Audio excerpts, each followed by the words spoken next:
And we're back. Welcome to Off the Shelf Reviews, where we provide real-world reviews of primarily 1/6 scale collectible figures. So what are we looking at today? The Hot Toys MMS 186 Hulk 1/6 scale limited edition collectible figure from the 2012 film The Avengers. As usual, we'll discuss why this piece belongs in a collection, likes and dislikes, and then we'll rate this piece as a top shelf, middle shelf, or bottom shelf collectible. So let's get started. He's kind of bent over at the waist as well. Shit!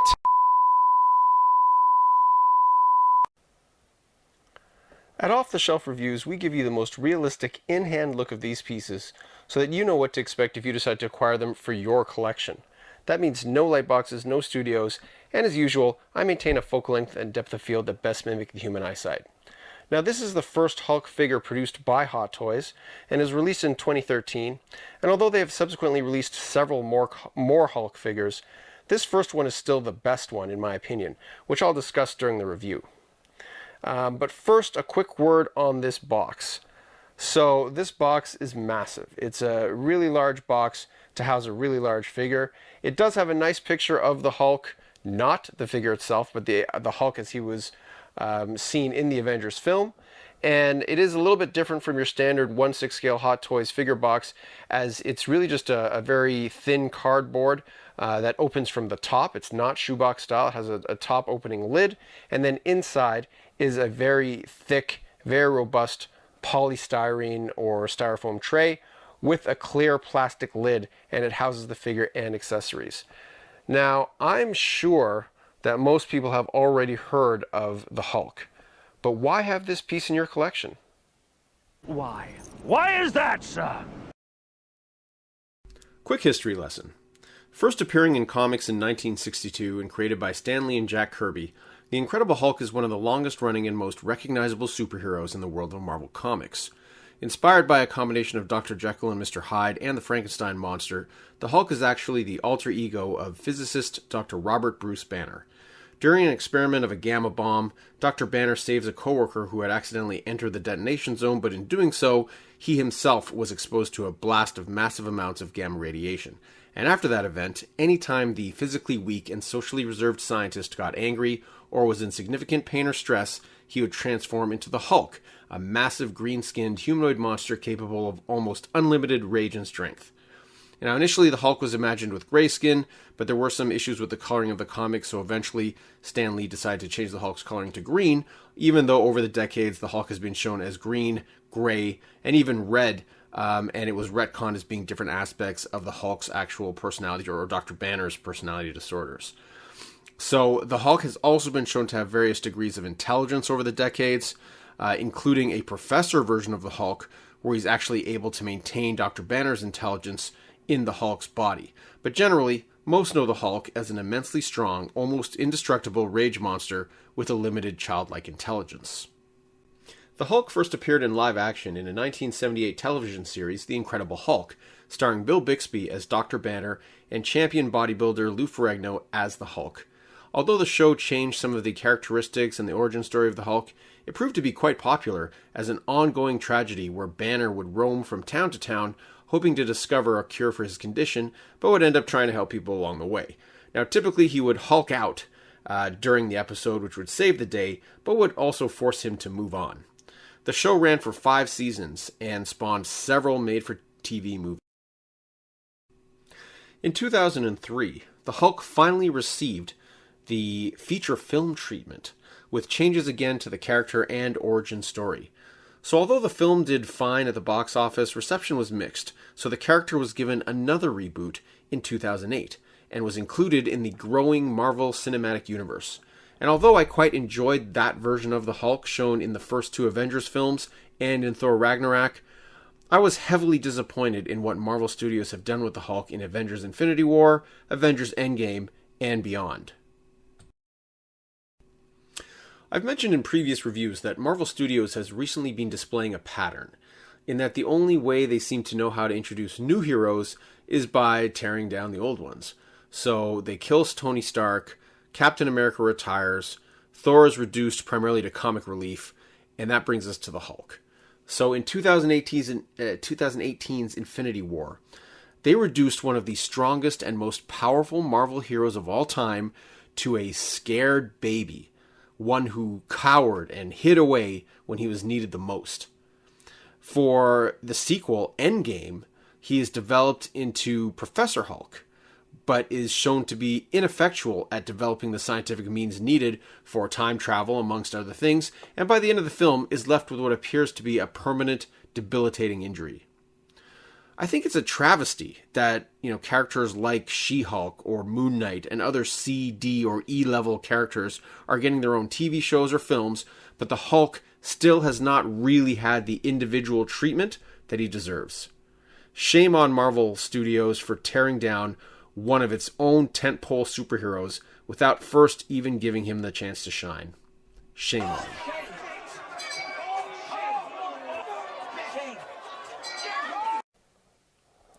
This specific figure was released in 2013, with a deluxe version released later that same year. The deluxe set included a new base, broken pieces of railing that he could kind of use as a throwing accessory or just a holding accessory, and a 1/6 scale figure of Bruce Banner, portrayed by Mark Ruffalo. But I'll focus on this original release for the purpose of my review. In my opinion, this is the best Hulk figure yet made, and currently it is the one to own. So what do we like about it? Starting with the sculpt. And when I mean sculpt, I'm going to talk about both the head sculpt and the body sculpt. So starting with the head, considering that the Hulk in the Avengers film was completely computer generated, it is an excellent sculpt, and it really does look just like he did in the film. You can definitely see a little bit of Mark Ruffalo in there, just like they did for the CGI version of Hulk. The choice of the expression is great, because he is definitely looking a little bit angry. And you know what? The detail in the hair is really good. The detail on the skin is very good. The skin tone's excellent. There's detail in the eyes, which look lifelike. There's detail in the teeth and the gums. There's even a little bit of stubble, which shows a little bit of a 5 o'clock shadow. Very, very nicely done. Now also, this piece of hair is removable, and inside you'll see the controls for the PERS eye system, whereby the eyes can be pointed in different directions using these little joysticks for different expressions. To be fair though, because of the angry big brow and the squinted eyes, it's actually very difficult to see the eyes at all, much less what direction they're staring in. So PERS may have been totally unnecessary, but it really was a very welcome touch. The body is also very, very well done. It's very well sculpted. The musculature looks just like the Hulk did in the film. And I should mention, this is actually solid, like a solid plastic sculpt. There is a little bit of rubber which starts sort of from about mid-bicep, comes down to about mid the forearm, and that's the sleeve that covers the elbow joint, which is a ratcheted elbow joint. But the rest of the torso, the arms, the upper thighs are hard plastic, the calves and shins are hard plastic, and then the feet. But like I said, you know what? It's very well done. The structure looks great. The proportions look great. There is definitely some, some striations you can see in the musculature in the body. He's even got some hair on the chest, which is excellent. There's some vascularity, which you can see up here in the shoulders, as well as in the biceps and down into the forearms, and even on the calves and onto those Hulk feet. There's some really nice paint detail everywhere. Even though you'd think that it's just green, there's a lot of different paint detail to give his skin tones just different shades in different places. There's detail in the toenails as well as in the nails in the hands. So an overall excellent sculpt. And just a quick look at the musculature of the back. Again, very well done, thickly muscled, and to be honest, in my opinion, this is the way the Hulk should look. He shouldn't look ripped. He should just look gigantic and thickly muscled to be the Hulk. Now, I also want to mention the green. So for me, this is one of the reasons why this figure is the best Hulk figure made so far. So for me, the Hulk is supposed to be green.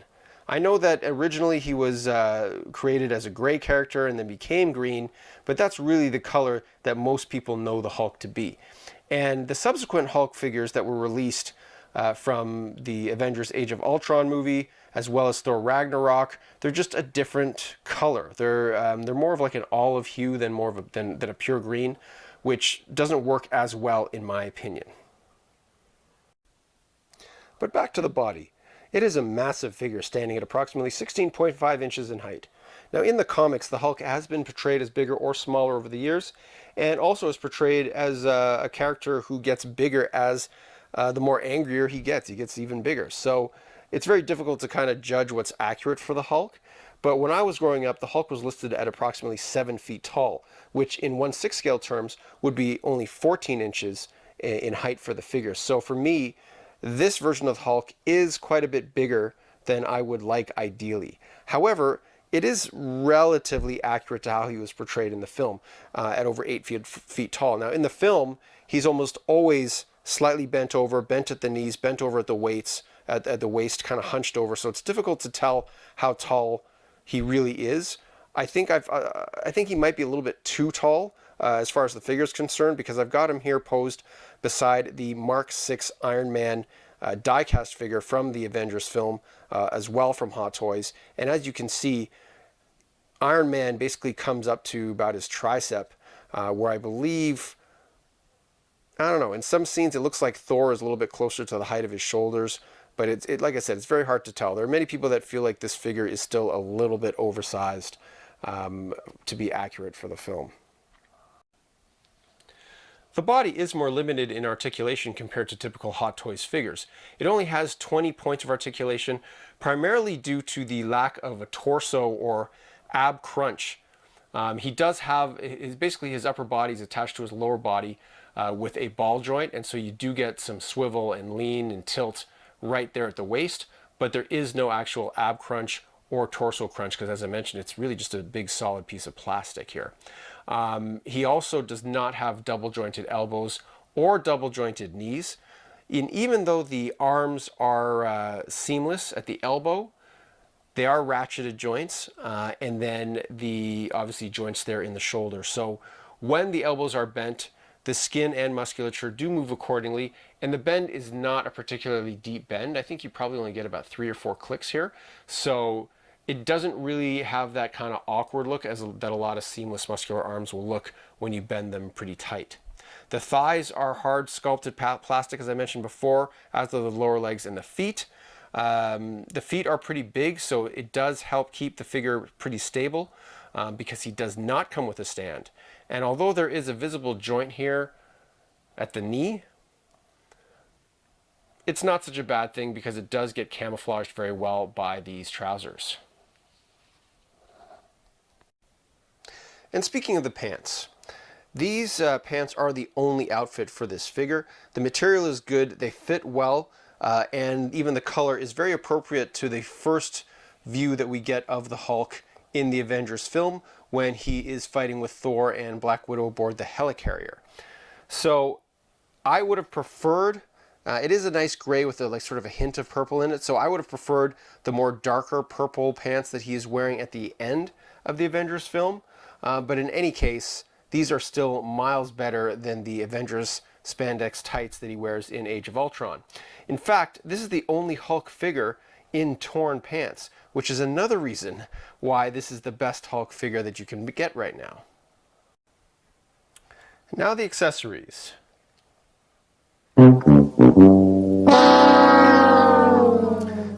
This is the definition of a bare bones figure. The only accessories included with this figure are these hands. So the hands themselves are pretty nicely done. The skin tone matches the rest of the Hulk very well. As you can see, there's lots of details in the veins and in the fingernails, and so they're pretty well sculpted. But these hands are also wired inside. That's why there's these little holes here in the rubber of the fingers. So these are wired hands. You can actually bend the fingers, and it allows you to pose them the hands either open or slightly closed or even almost a fist. You can even do sort of pointy fingers if you want with these hands. But the wires aren't great. Like it's not really segmented or anything, so you can't get as tight a fist as the fists that come with the figures, but not bad for what they are. But in any case, like I mentioned, it really is a bare bones figure. Now on to the dislikes. I don't really have any dislikes of this piece, other than for the cost. It really should have come with a lot more accessories. Certainly some bits and pieces of damaged property, perhaps some torn apart Chitauri soldiers, just something. I would have preferred a deeper purple in the pants, but again, I would call that just a personal opinion. The color itself is really accurate to, as I mentioned, that first scene of the Hulk in the Avengers film. So you can't even really fairly call that a dislike. Now it's time to rate this piece, but first, the shelf pose. Oh yeah. So in the Avengers movies, the Hulk has a way of kind of side shuffling or sidestepping before he leaps into action. So I've tried to emulate a little bit of that here and put him in a pose as if someone just got his attention, either by hitting him with something or shooting him, and he's turned around, he's sort of side shuffling, ready to jump into action. So back to the rating. Now, my collection is based on nostalgia and my childhood during the late 70s and early 80s. And as I mentioned during my recent Spider-Man review, back in the late 70s and early 80s, the DC heroes actually ruled. And Marvel only had a couple of what I would call A-level superheroes. An A-level superhero, again, to me, is a superhero that's a character who has transcended the genre, such that non-comic book readers still know and recognize the character. So back then, it was really for Marvel, just Spider-Man and the Hulk, due in part to the popularity of the TV show at the time. So for me, a Hulk figure was a must-have for my collection. Now, the Age of Ultron Hulk, although it came with a second head sculpt and a torso, he really was more of that kind of olive or drab olive green instead of being sort of a richer green like this figure is. So even though he came with those extra accessories, he just wasn't the color I wanted, and he's wearing those Avengers tights, like those spandex tights, instead of torn trousers. Now, the Thor Ragnarok Gladiator Hulk is an impressive looking piece, but it is far too specific to a specific scene in a specific film. And then, as I mentioned earlier in the review, the Professor Hulk from Endgame is really just a pathetic shadow of what Hulk should be. So all of these reasons and more are why this figure is the best Hulk figure yet made. It's impressive on the shelf, but considering that it's a bare bones figure, I can really only rate this piece as a middle shelf collectible. So let me know in the comments below if you agree. Thanks for watching. Certainly subscribe if you want, but for now, it's time to get this collectible back on the shelf.